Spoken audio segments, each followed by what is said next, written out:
মধ্যপ্রাচ্যের তীব্র উত্তেজনার মধ্যে এবার খবর এসেছে ইরানের পক্ষে সরাসরি যুদ্ধে যোগ দিতে প্রস্তুত রাশিয়ার ঘনিষ্ঠ মিত্র চেচেন যোদ্ধারা। সিরিয়ার গৃহযুদ্ধে এই যোদ্ধাদের ভূমিকা ছিল তাৎপর্যপূর্ণ। বাশার আল আসাদকে রক্ষা করতে রাশিয়ার নির্দেশে এবং ইরানের সমর্থনে লড়েছে তারা। সেটিকে মুসলিম যোদ্ধাদের মাধ্যমে ইসলামী স্বার্থ রক্ষা হিসেবে বিবেচনা করে ইরান, যা আঞ্চলিক প্রভাব ও সামরিক প্রস্তুতিতে তাদের অবস্থান শক্তিশালী করে।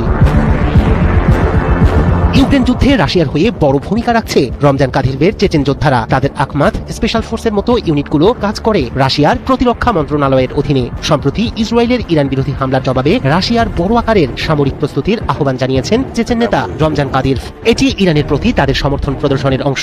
রাশিয়া প্রয়োজন অনুযায়ী চেচেনদের পাঠাবে, যেখানে তাদের সামরিক অভিজ্ঞতা ইরানের জন্য গুরুত্বপূর্ণ প্রভাব বিস্তার করবে। ঐতিহাসিকভাবে ইরানের সঙ্গে চেচেনদের সরাসরি সম্পর্ক না থাকলেও বর্তমানে রমজান কাদিরভের নেতৃত্বে চেচেনরা ইসলামী সংহতির প্রতীক হিসেবে পশ্চিমা শক্তির বিরুদ্ধে ইরানের পাশে দাঁড়াতে প্রস্তুত। কাদির নিজেকে একজন কট্টর মুসলিম হিসেবে উপস্থাপন করেন এবং এই সহযোগিতাকে একটি ইসলামী জোট হিসেবে চিত্রায়িত করতে চান।